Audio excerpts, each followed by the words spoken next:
Hey everyone. Just wanted to share for those of you who haven't seen it. There's a recent article on Wired about it's an interview with Ken Williams. I recently mentioned not too long ago in one of my videos of my Police Quest 1 playthrough or Let's Play that Ken has finally written a book, which is sort of a combination of his memoirs and a sort of a business sort of a post-mortem of the business. And the title of the book was, it's probably somewhere here in this article, right?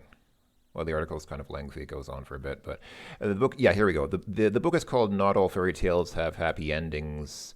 And yeah, and then I guess after the book was published, Wired did this interview with Ken. There's some interesting stuff here. I mean, if you're interested, it's definitely, I mean, if you like Sierra, I would say it's definitely worth reading. Um, I'm obviously not going to post the whole article because, copyright and things like that. But I mean, there's stuff like Ken comments on Al Lowe's work ethic and, what his biggest mistake was or his biggest regret was as president of the company. But I just wanted to make a short video just highlighting this because this is something that a lot of people talk about and I always sort of thought was true as well. But basically, so Wired asks, and quite rightly so, did Sierra purposely put impossible moon logic puzzles in games to sell hint books?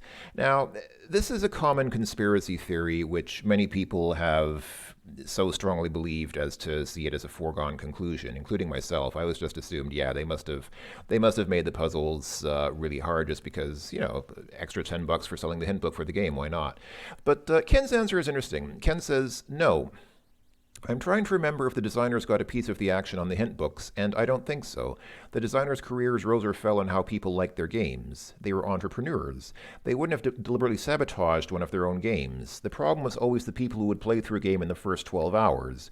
The designers had trouble getting the right balance between too easy and too hard. Now, this is a very interesting answer. Ken says in the interview, he tried to give the game designers and developers the freedom to really be creative, which I think was really important because when you're making something like that, I mean, a game is in many ways a work of art. It is important to be creative about that, and yeah, Ken understood. I mean, Ken has a reputation for being kind of a micromanager, like kind of a difficult boss to get along with. I don't know how true that reputation is. I mean, obviously, I never worked with him, but he did understand, I think, the need for creative freedom when making games, and I think he was willing to give the designers that to a certain extent. And it kind of occurs to me when reading the answer, it makes sense because a lot of people just assume that a business is a hive mind, that all people in the business just kind of work together for the maximum profit of the business. But that's not necessarily the case. In pretty much any business, or even in a nonprofit organization, no matter how big or small it is, there are almost always little factions that form where different departments are against each other, like, the marketing department is against the creative department or something like, just whatever, stuff like that. And there's always, there are always these little groups and these individual people who sort of have their own agenda and want to do something which is not necessarily in the greatest financial interests of the company overall, but maybe help serve their particular needs or wants within their department that they work in. And, Sierra, I guess, was no different. I mean, yeah, theoretically, selling hint books might have made the company more money, but if the designers wouldn't get any of that money, then they might not necessarily have an incentive to try to sell hint books through the games. So it's an interesting point. I mean, it makes sense. I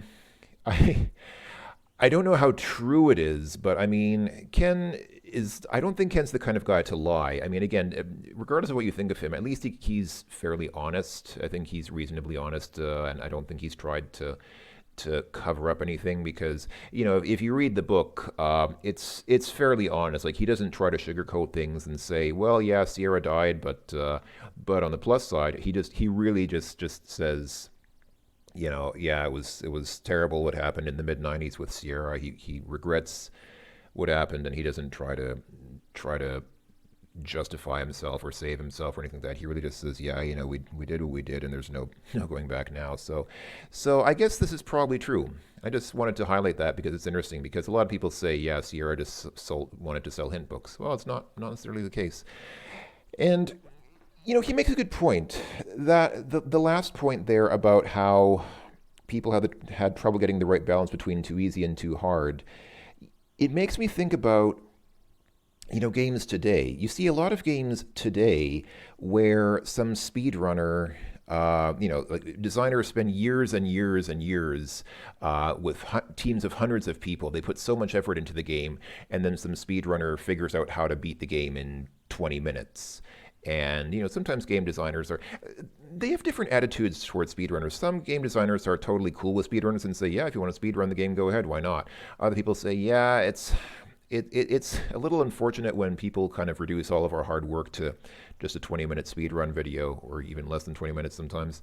So yeah, okay, I can understand. I mean, if you're a creative person and you spent years and years of your life making some piece of creative, again, artistry, because computer games are a form of art, it's a little bit disappointing when people just kind of blast through it and say, okay, I'm done. Kind of like people who, to take a very prominent and recent example, Cyberpunk 2077, which was sometimes criticized as being a rather short game. I don't think it's that short. I think it's more just what happened was people just blasted through the game like it was a job, like it was their job just to finish the game as soon as possible. Ignoring all the side quests, ignoring all the color dialogue, ignoring everything that wasn't necessary for just beating the game, and then said, oh, I finished the game in 10 hours. That was a really short game. Well, yeah, if you play it that way, sure. So, game length was a problem even back then. Even in the 1980s, if you buy a game, you expect a certain amount of, a reasonable amount of return on that investment. If you pay, games were expensive even back then. You paid like $50, $60 for one Sierra Adventure game. And 12 hours. On the one hand, you could say justifiably that $50 is not a bad price for 12 hours of entertainment. I mean, that's one way of looking at it.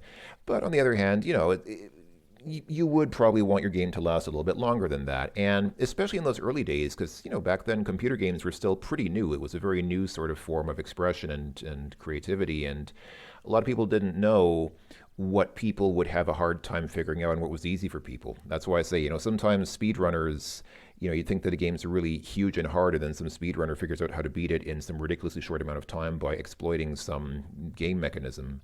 And there were people doing that even back in the 1980s, and so people said, okay, well, let's make it harder. Let's put in some ridiculous thing that nobody's going to figure out, and then yeah, sometimes it was too ridiculous, and sometimes nobody figured it out, or it took years for people to figure something out. So, it's difficult.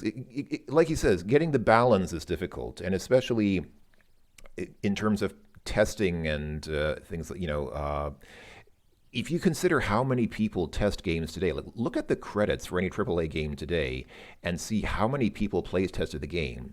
I mean, there are usually hundreds and hundreds of playtesters that playtest any major game today. And Sierra didn't have that luxury. I mean, they had testers to make sure that the game didn't crash, didn't suffer from serious technical issues, but game balancing and stuff like that, it wasn't that much of a thing in the 1980s. I mean, people tried to do it to some extent, but they just didn't really have the resources or the experience to do it because, again, games were so new. So I can understand. It was a time when games were still very new, and people didn't really know what would fly, what would stick, and what wouldn't. And so they thought, well, people are saying our games are too easy. People are beating our games in an hour or two. So let's just throw them a curveball. Let's put in some stuff that'll take them longer to figure out. And sometimes they just didn't know what people would have an easy time with and what would be really super difficult or what would be unreasonably difficult. And so we perceive that as what we now call moon logic, but it was often just designers trying to make a game that you wouldn't just walk through without getting, without having to think about some puzzles. So problems with balance, they exist even today. Anyway, just wanted to highlight that because this is I guess this is the most authoritative answer we're going to get. I mean, there's no more authoritative authority on the source than Ken Williams himself, and he says no. Sierra did not try to make ridiculously stupidly impossible to figure out puzzles just to sell hint books. Okay, whether he's telling the truth, I cannot speak for that. But again, I don't think he has a reason to lie about that. I think that's probably the truth. So just wanted to comment on that. So yeah, that's all I had to say. Thanks for watching, everyone. I will be back later with more videos about other stuff. Until then, thanks for watching again, and I'll talk to you later. Bye-bye.